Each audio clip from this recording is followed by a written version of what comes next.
brave planet saver. I deliberately set the scene for her because she is a plant lover. Meena, Sritharan!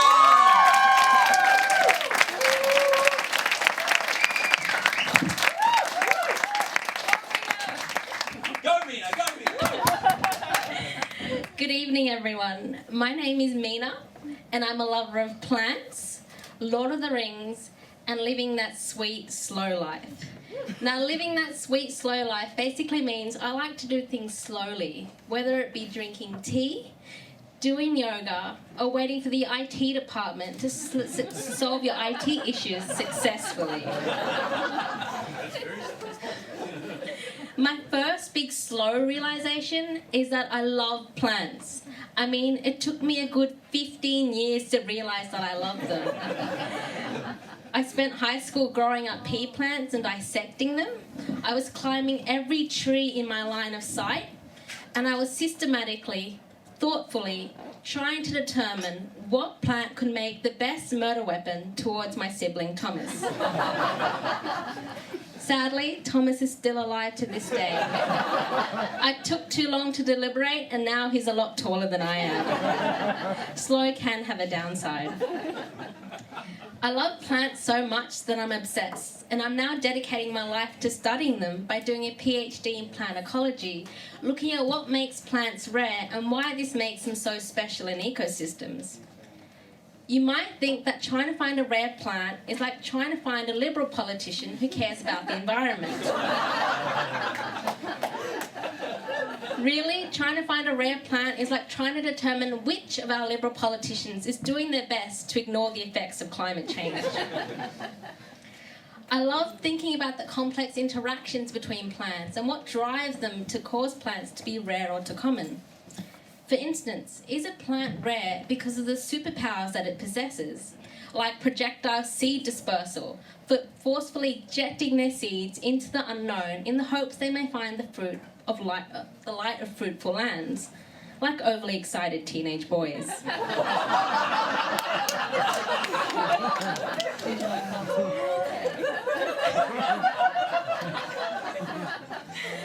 Or is rarity a state of being?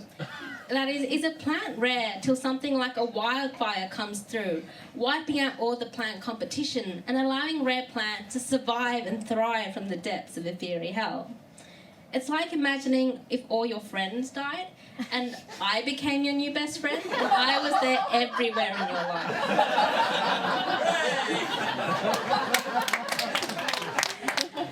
Or is there some kind of friends with benefits relationship going on between plants?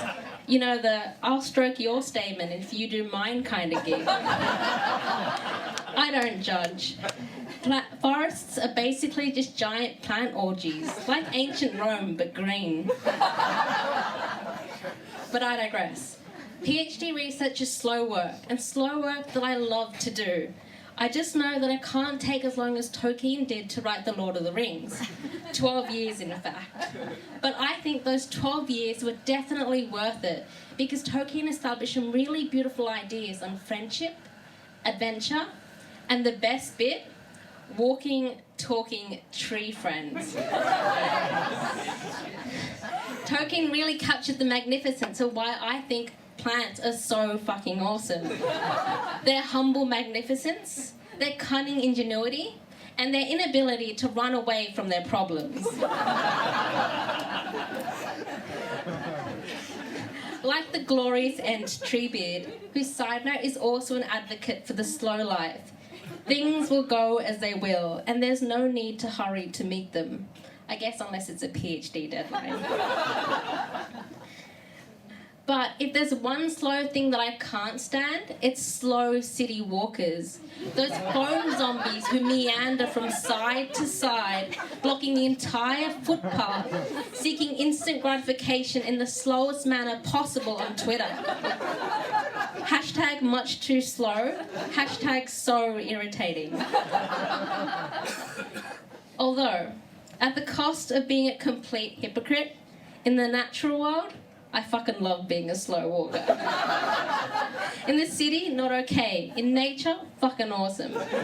So, If slow isn't your jam, don't ever go on a bushwalk with me and a group of other fellow plant lovers, because a recommended 2-hour bushwalk turns into a 7-hour odyssey, a fellowship of the plant kind, where us humans are enthralled by our precious flowers, go hunting for rare orchids, lose members of our crew to their own side adventures like taking the hobbits to Isengard, and perhaps gathering up cursed litter to destroy Mount Doom, all before sunset.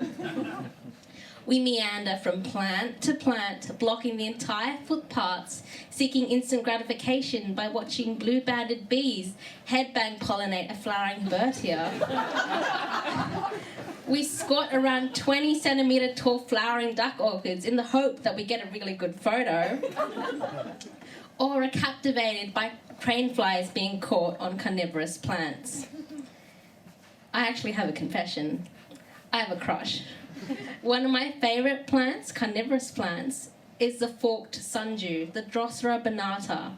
It's called dew of the sun, a beautiful name for a deadly plant. Why?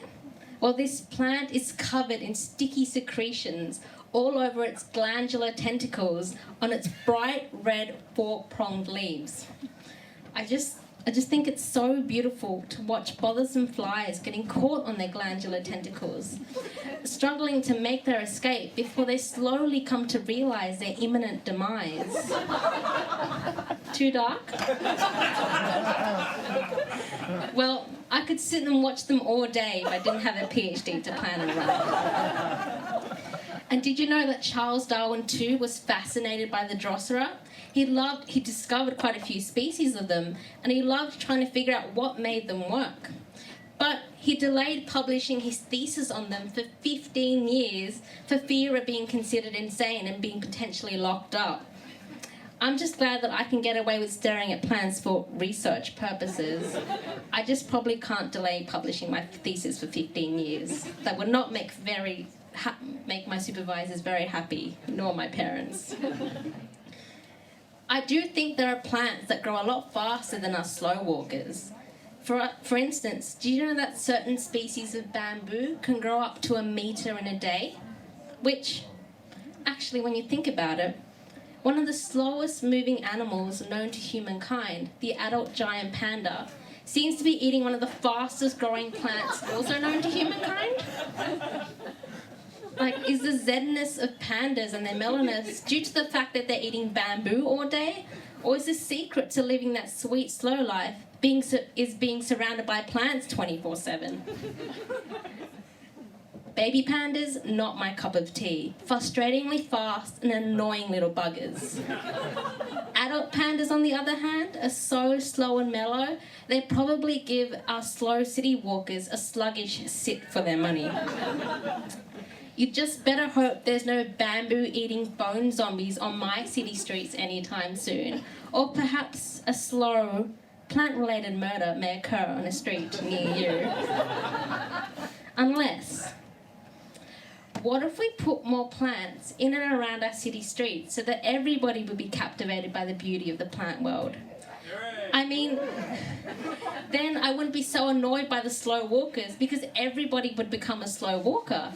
Win-win, right?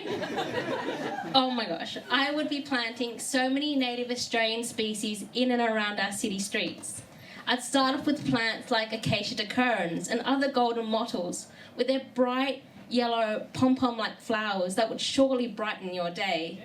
I'd make sure that our boring cement footpaths would be lined with wildflower gardens filled with paper daisies and flannel flowers and gorgeous towering waratahs interspersed between. I'd wish there'd be tea trees on every corner, leptospermums with their gorgeous scent, and perhaps they could serve us tea as we meandered down the streets, gazing at our gorgeous plants. And of course, there'd have to be some carnivorous plants present to captivate us both plant and non-plant lovers alike, and perhaps to entrap any of the straggling bone zombies that may persist. And we would all slowly come to realise in the beauty of the plant world, and perhaps of humankind too, to take a good look and cherish the extraordinary interactions between us human beings, such as the person sitting next to you, and appreciate their superpowers, their ability to adapt, or perhaps to decide if you want to be a little more than just friends tonight.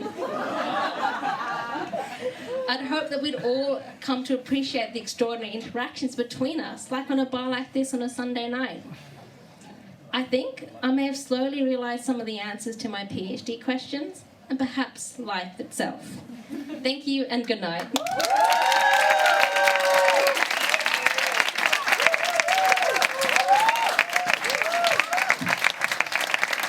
Meena Sritharan!